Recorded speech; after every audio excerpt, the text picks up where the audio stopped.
One of the greatest things about running your own business is doing things your way.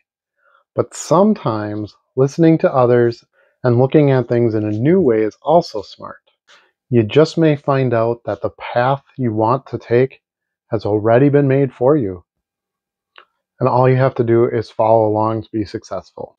I've got some big things I'm changing the way I do my business right now, and I'd like to tell you more about those.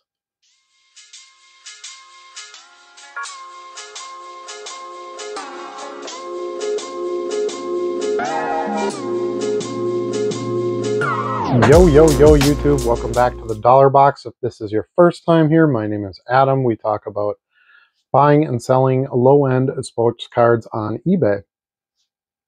So the first thing I'm going to tell you that I'm going to change is to move to painter's tape. And I know this is kind of the standard. I've fought it for a while. I like the masking tape. It's easier to pull off the roll. I think it sticks a little bit better.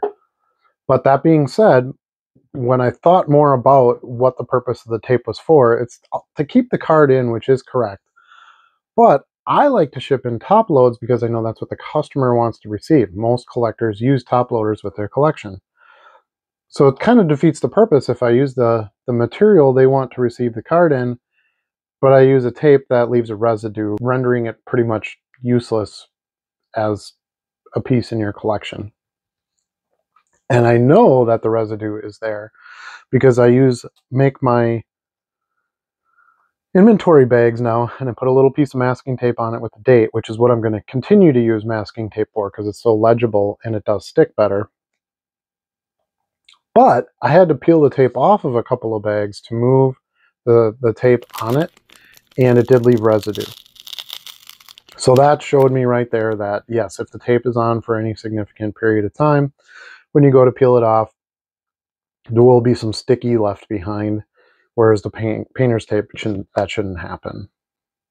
I was fortunate enough in cleaning out my parents' house. I found a few rolls of painter's tape with the right width for me to use. So I got a couple of them free. So cost-wise, this is a lot cheaper than painter's tape, but got a couple of nice big rolls for free to use to start out.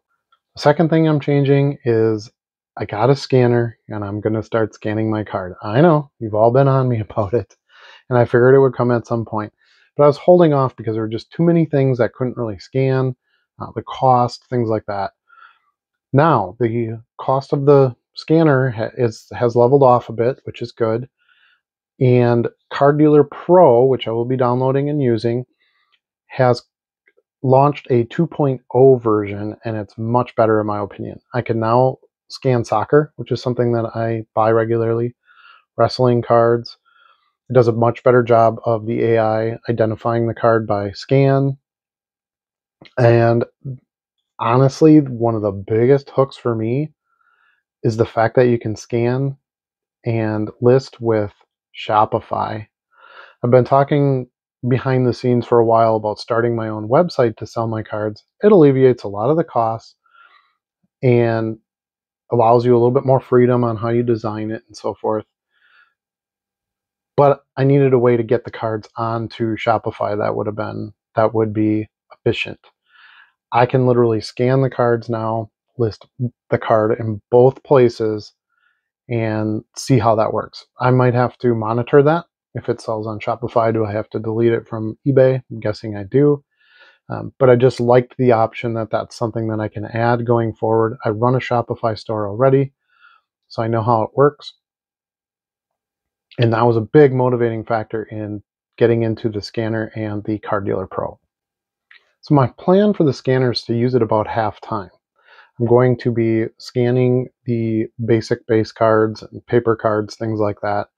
And I'm going to keep things like this, shiny, extra shiny stuff, non-sport, and so forth. I'm going to keep listing those as I do with my phone, and probably not use Card Dealer Pro then to list those. I'll just list it right with my phone. I already got to take the picture there, and those should go through pretty quick. One thing I'm kind of rewinding back on making a change of is going entirely to card savers. Now, if I have to purchase shipping materials, I probably will still buy the card savers. They are about the same price as the top loads, but I can fit multiple cards in them. They're a little bit more flexible in use. My customers still like the top loads. I fixed my shipping issues by going to a place that doesn't pre-pull out the mail, and all my envelopes have been getting to everybody super quick and easy and without issue.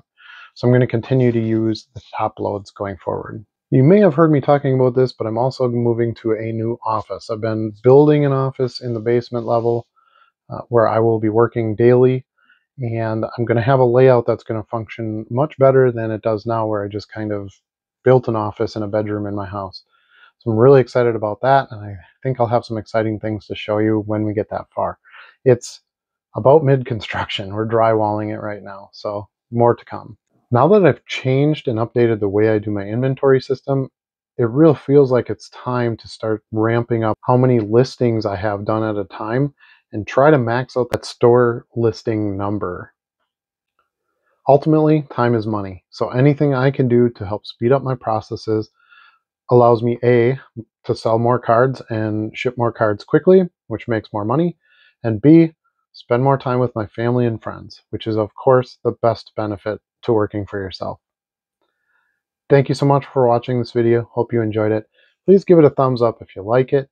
Add any comments or questions you have down below. I do answer those. Feel free to email or PM me. I answer that as well. Ring the bell to be notified of any future videos. Don't forget about the live every Wednesday night, 8 p.m. Central Standard Time with Charlie and Stu. This week is a special episode. We're going to have Bo on as our guest from 1 Million Cubs Cards, so you don't want to miss that.